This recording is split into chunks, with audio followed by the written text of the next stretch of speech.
Untuk mami di luar sana mungkin yang suka mengonsumsi seblak atau mengonsumsi bakso ya, atau mungkin mengonsumsi makanan-makanan pedas sejenis ya, makanan pedas ya yang dikonsumsi oleh mami, apakah bisa menyebabkan bayinya diare? Mommy tetap boleh mengkonsumsi makanan yang pedas, boleh, tapi dengan batas tertentu nih. Ada juga beberapa bayi yang mominya makan pedas, bayinya tidak diare nih. Ketika momi sudah makan pedas, bayi sensitif itu pasti akan diare nih. BAB-nya cair, kemudian perutnya terasa kembung kayak gitu, kemudian dia rewel. Nah, itu sih tanda-tandanya ketika bayinya sensitif.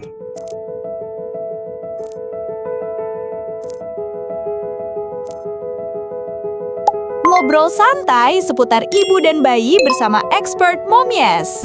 Halo Momies, selamat datang di podcast Momies Edukasi. Ngobrol santai seputaran ibu untuk anak yang tumbuh optimal dengan ASI. Dan ingat, ibu juga boleh capek. Episode kali ini kita ditemani kembali bersama ahli gizi Momies, dan kita akan membahas mitos versus fakta, makanan pedas bisa menyebabkan bayi diare. Halo Bu Indri, apa kabarnya? Halo Ayuna, senang sekali bisa datang lagi di tempat ini. Wah, makin hari makin cantik aja nih Bu Indri. Aduh, bisa aja. Oke Bu Indri, untuk podcast kali ini kita akan membahas nih Bu ya, makanan pedas ya yang dikonsumsi oleh mami, apakah bisa menyebabkan bayinya diare. Untuk mami di luar sana mungkin yang suka mengonsumsi seblak atau mengonsumsi bakso ya, atau mungkin mengonsumsi makanan-makanan pedas sejenisnya, itu gimana sih Bu? Oke, jadi yang sebenarnya mommy tetap boleh mengkonsumsi makanan yang pedas, boleh, tapi dengan batas tertentu nih, tidak terlalu pedas. Kita tahu lah batasan masing-masing ya, kepedasannya berapa. Tapi kalau untuk penyebab bayinya diare atau bayinya ada permasalahan pencernaan lainnya, nah itu perlu kita lihat ketika mommy makan pedas, apakah bayinya diare. Tapi kalau ketika ada juga beberapa bayi yang mominya makan pedas, bayinya tidak diare nih, kayak gitu. Jadi perlu dilihat ya, kayak gitu. Jadi mommy tetap masih boleh sih untuk makan makanan pedas gitu, tapi dengan batas tertentu. Tidak hanya itu juga, kalau kita terlalu banyak makan pedas kan akan berpengaruh juga ke lambung kita ya, pasti akan perih kayak gitu. Nah, itu sih ada efek sampingnya juga kalau kita terlalu banyak makan pedas. Berarti tidak ngaruh dengan si babynya. Jadi bukan tidak mengaruh, tapi kita lihat pasti akan berpengaruh. Tapi kita lihat apakah bayi ini sensitif atau tidak nih. Kalau bayi sensitif berarti ada kemungkinan akan jadi diare. Tapi kalau bayinya tidak sensitif ya bisa jadi tidak diare, seperti itu. Ngomong-ngomong bayi sensitif nih Bu, kira-kira gimana cara kita membedakan antara bayi sensitif atau tidak sensitifnya? Nah, itu tadi kita bisa lihatnya nih, ketika mommy sudah makan pedas, bayi sensitif itu pasti akan diare nih, BAB-nya cair, kemudian perutnya terasa kembung kayak gitu, kemudian dia rewel. Nah, itu sih tanda-tandanya ketika mommy bayinya sensitif gitu dari makanan yang mommy konsumsi tadi gitu. Masalah makan pedas nih, kalau misalnya masalah minuman, ini kan banyak juga ya mami di luar sana yang beranggapan makan atau minum es bisa menyebabkan babynya pilek gitu. Itu bener nggak sih Bu? Jadi mommy kalau mengkonsumsi minuman dingin itu berpengaruh nggak sih ya, kayak gitu. Kalau menurut aku itu tidak berpengaruh gitu, karena ketika kita flu atau batuk itu penyebabnya atau bayi yang flu atau batuk itu kan penyebabnya bukan karena minum dingin, tapi karena virus. Jadi ketika mominya sakit, bisa jadi bayinya tertular, kayak gitu. Bukan berarti ketika mominya minum dingin, atau minum es, atau minum apapun, akhirnya itu yang menyebabkan karena ke bayinya gitu. Karena tubuh kita ini diciptakan sedemikian rupa oleh Tuhan, yang membuat ASI yang keluar juga itu sudah sangat baik, sudah sangat optimal untuk bayinya gitu. Jadi bukan karena mommy minum es akhirnya bayinya sakit. Oke, berarti nggak ngaruh juga ya Bu ya. Kira-kira Bu ya, senyawa apa sih Bu yang sering banget ya, senyawa apa yang ada di dalam makanan yang pedas itu yang sering banget nih dituduh oleh para mami menyebabkan bayinya diare? Dituduh ya. Senyawa yang pedas ya, senyawa ini itu adalah capsaicin namanya. Nah, ini ada di senyawa yang ada di cabai kayak gitu. Jadi itu sih senyawa itu yang membuat makanan kita pedas yang akhirnya di proses olah tubuh nih aku merasa pedes nih gitu.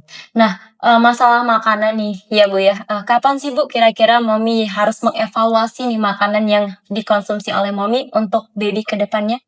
Oke, kalau untuk evaluasi makanan ya, sebenarnya dari Momi hamil sampai melahirkan dan menyusui itu tetap harus dievaluasi makanannya nih. Makanannya sumber energinya baik atau tidak nih, cukup atau tidak nih, kayak gitu.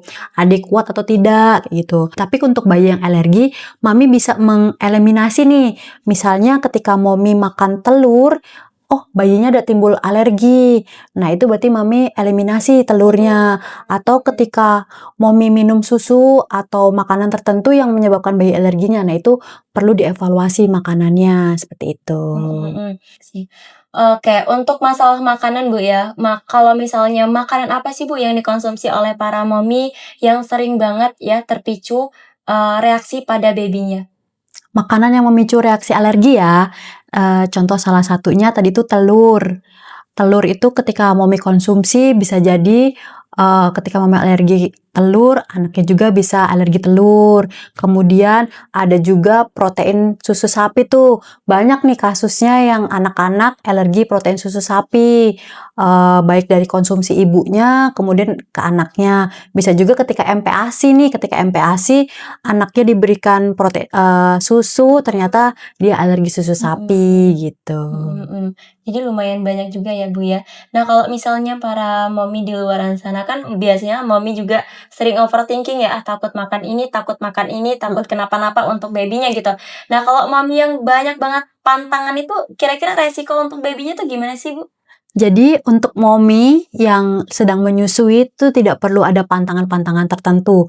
Janganlah percaya mitos-mitos itu, apalagi orang tua zaman dulu itu pasti banyak mitos-mitosnya ya, kayak gitu. Tapi yang pasti harus makanan itu zat gizinya harus seimbang, harus adekuat kayak gitu. Jadi Momi pilihlah makanan-makanan yang superfood, makanan-makanan yang bergizi tinggi. Banyak sih sebenarnya yang tadi tuh dari kacang almond bisa, dari tahu tempe. Kalau misalnya tidak alergi susu sapi boleh dibantu dengan susu.